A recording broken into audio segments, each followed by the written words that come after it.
Hey, deserving listeners, it's time to continue watching Geoffrey and Varya. As I've been saying from the beginning, I've had a dilemma as to whether or not I would even talk about this couple given the allegations of horrific abuse that Geoffrey has committed.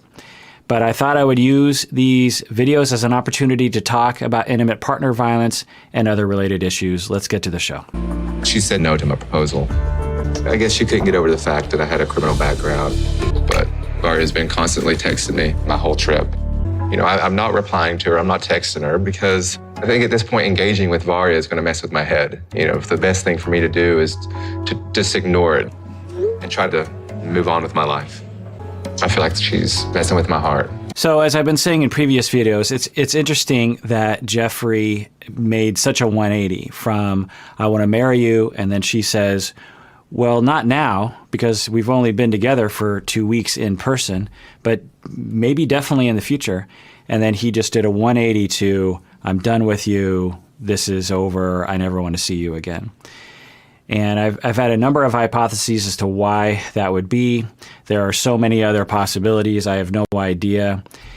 In this little clip right here, it seems to be data in the hypothesis that supports the hypothesis that he was just tremendously hurt and he reacted from that hurt in a way that is surprising.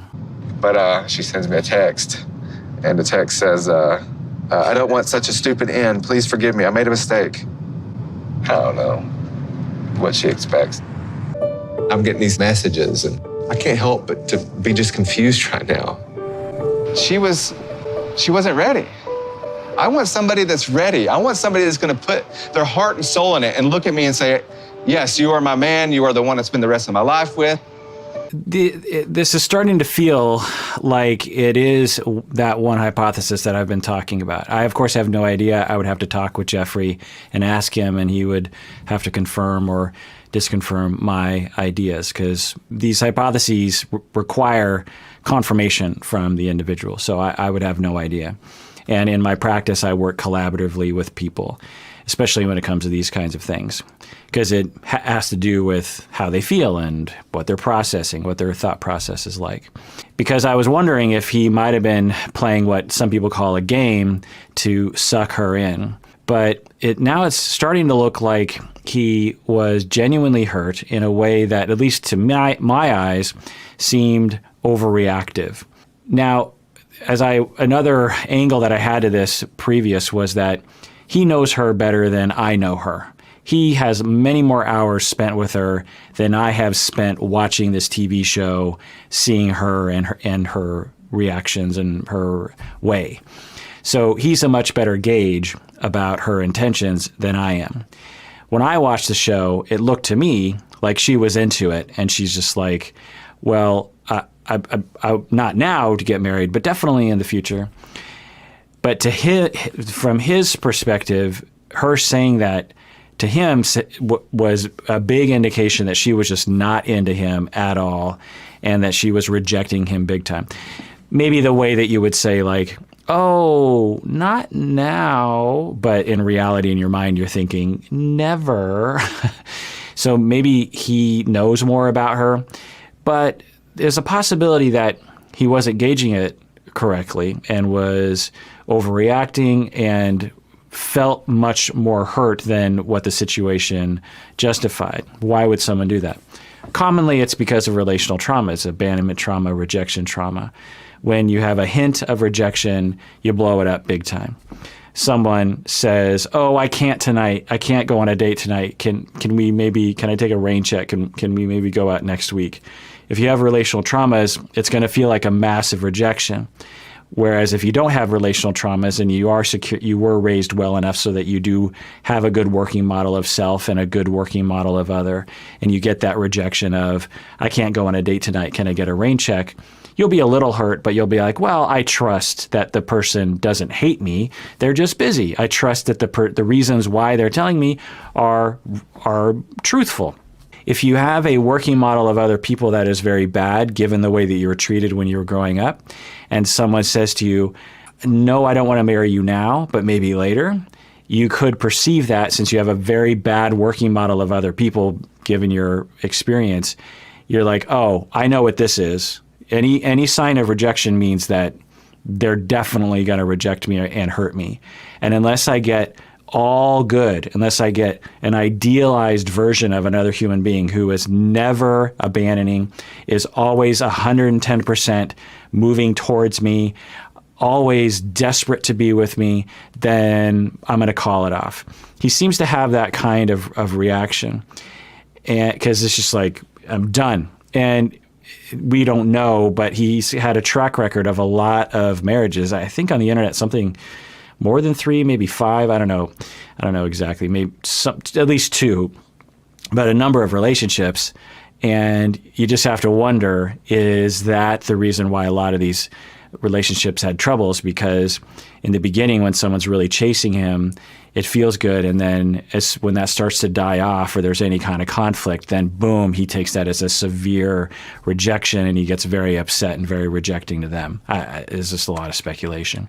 As I always say, I'm always speculating because this TV show shows us extremely little information. I'm mainly doing this so that we can all learn by me using this as a jumping off point to talk about my experience with humans and the studying that I've done.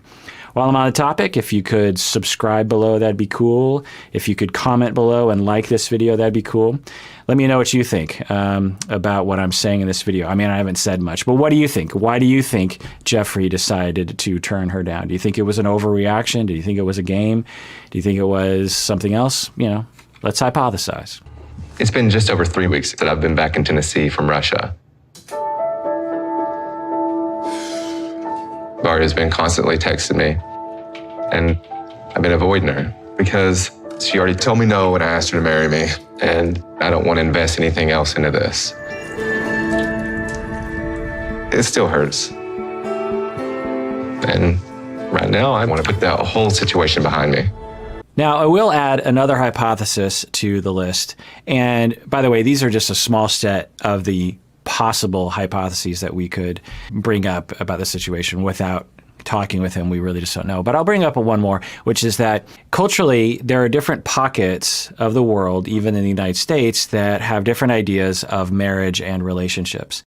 And for some people, marriage is something that you do very quickly. For other people, it's something that you never do. I mean, there are cultural pockets where why get married? It's just a legal institution or a religious institution. Why do we need the government or religion to justify a relationship? So there's a lot of different thoughts and culture around marriage. And for some people, it is something that you do right away.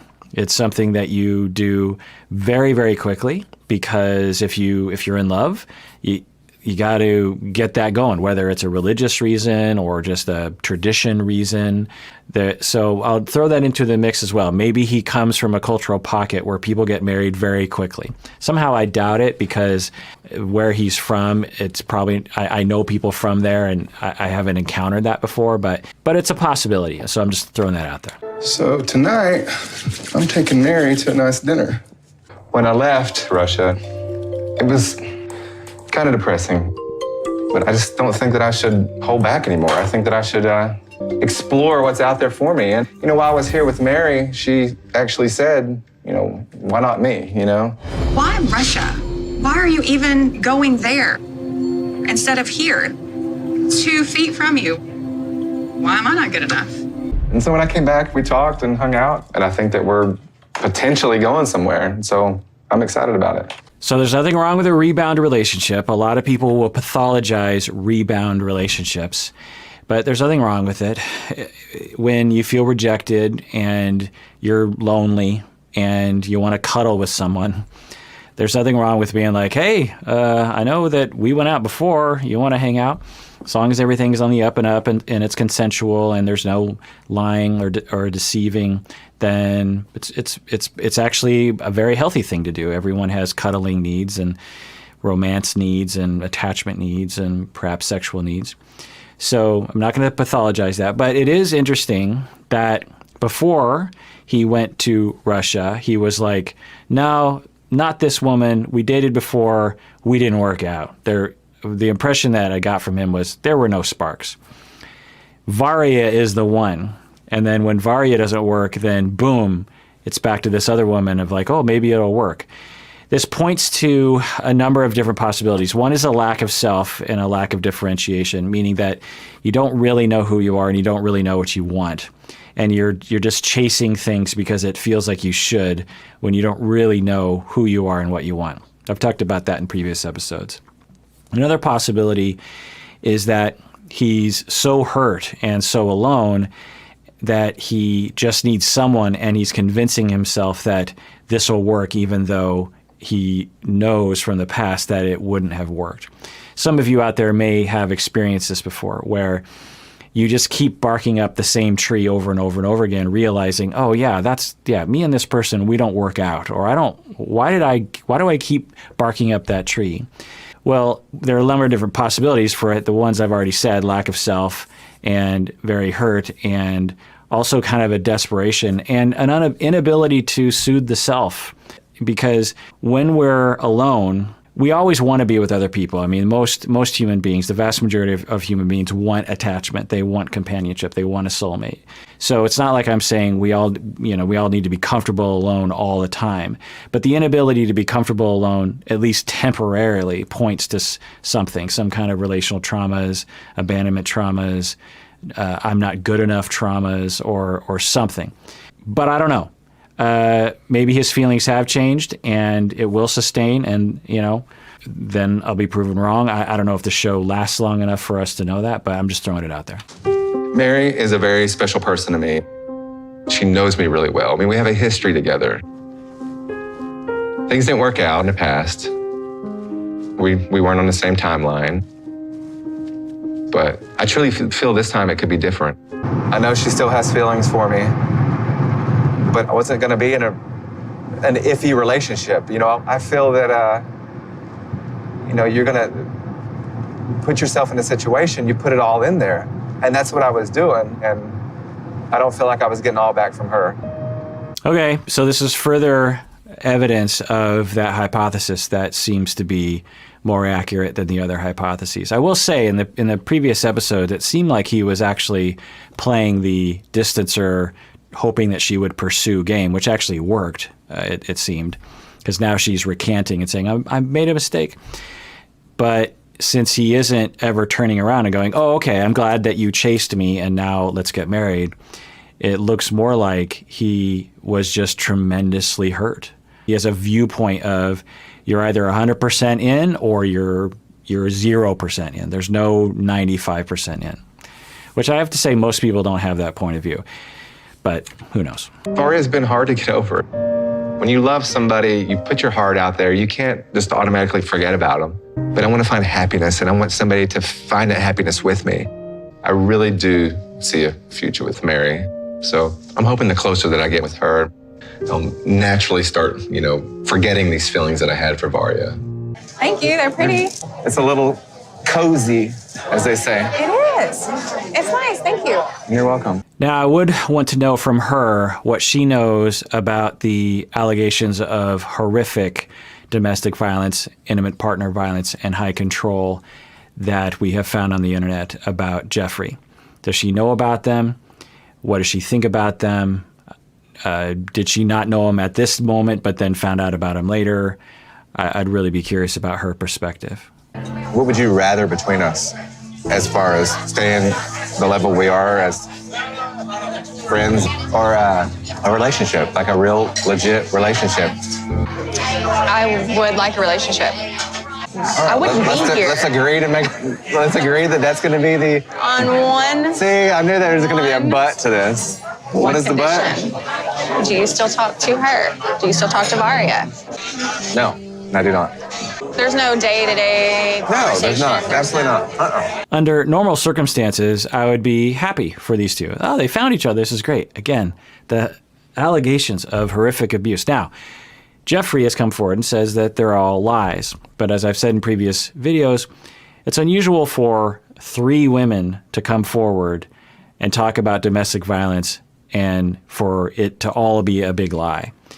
It's rare for one person to come forward and lie about it, let alone 3 people come forward. It's happened in the past, but it's a small, tiny little fraction of the overall cases, because most victims who come forward understand that there is stigma and there are consequences to coming forward. So on average, most people don't ever come forward with allegations of abuse. So the people who do, it's usually either because they have a support system that is helping them to disclose it, and or the abuse was just so colossally horrific that they feel compelled to report it to somebody. I, of course, have no idea about the truthfulness of the allegations, but it doesn't look good for Geoffrey. And I will say that if I had watched the show and I didn't know about the allegations, I wouldn't have suspected him. A lot of people on the internet that I've seen are saying, oh, he gives off this sociopathic wife beater vibe. And I just have to say, like, I don't pick up on that at all.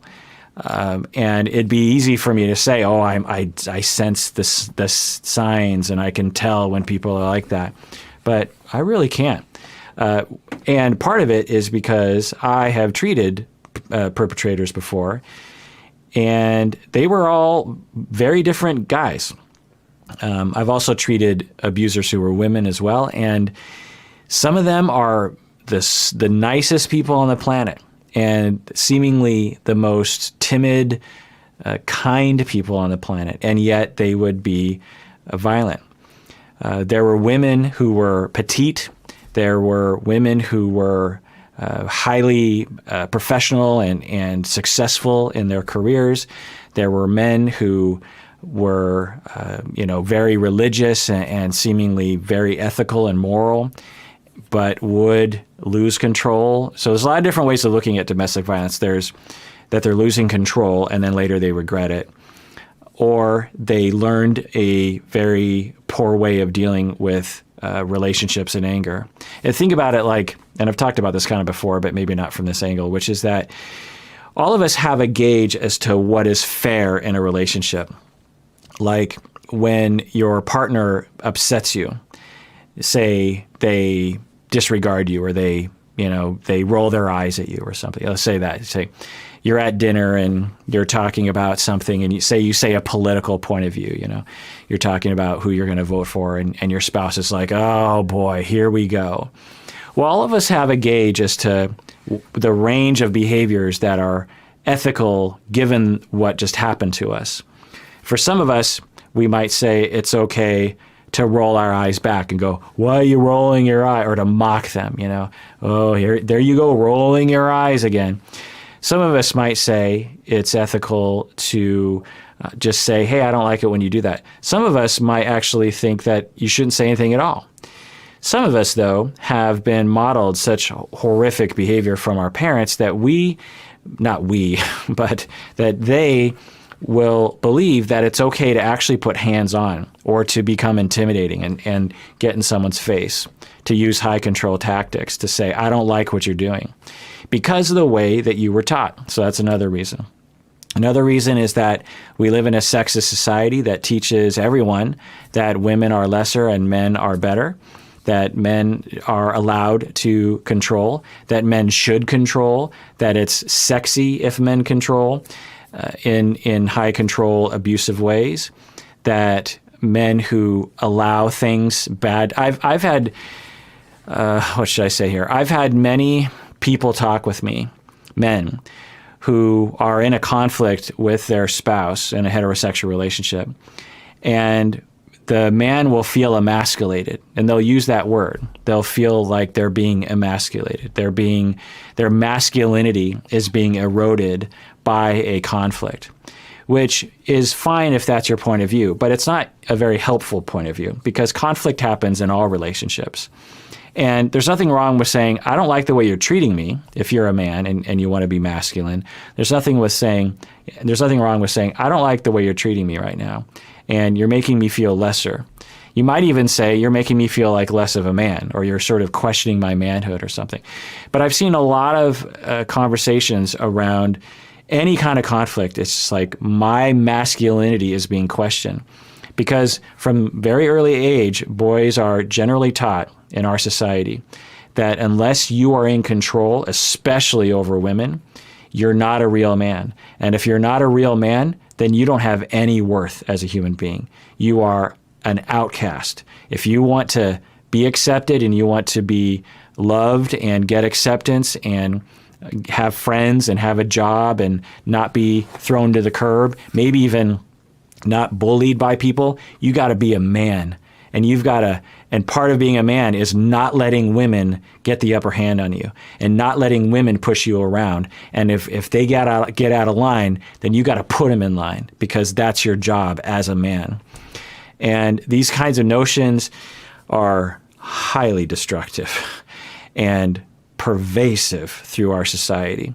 We're still teaching our young boys this. Even though we like to think that we're beyond this, we are not. The data shows we are not beyond it.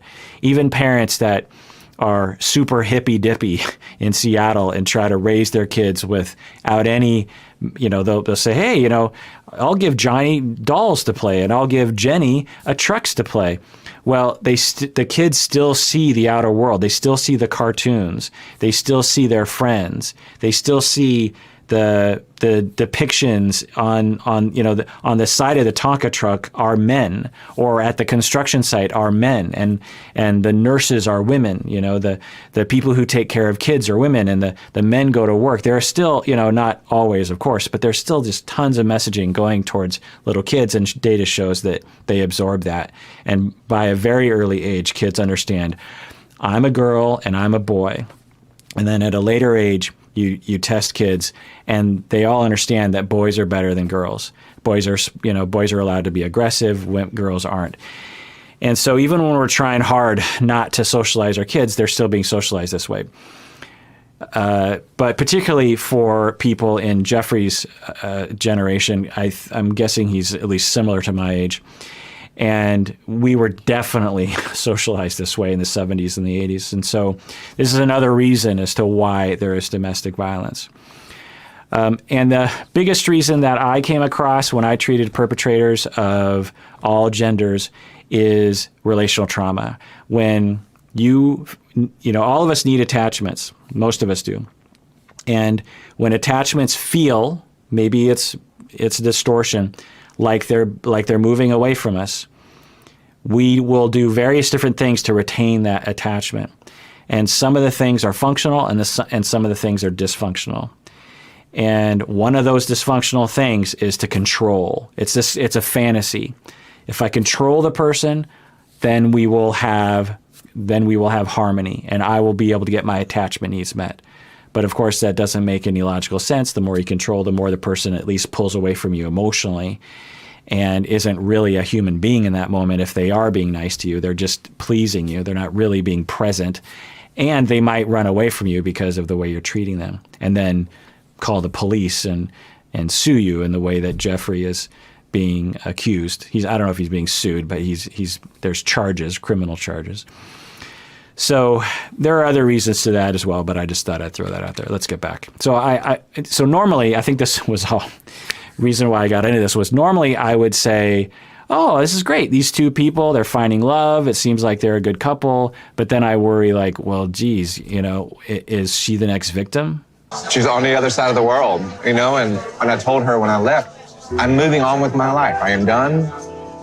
So you have no plans to move forward with her? No, none, zero.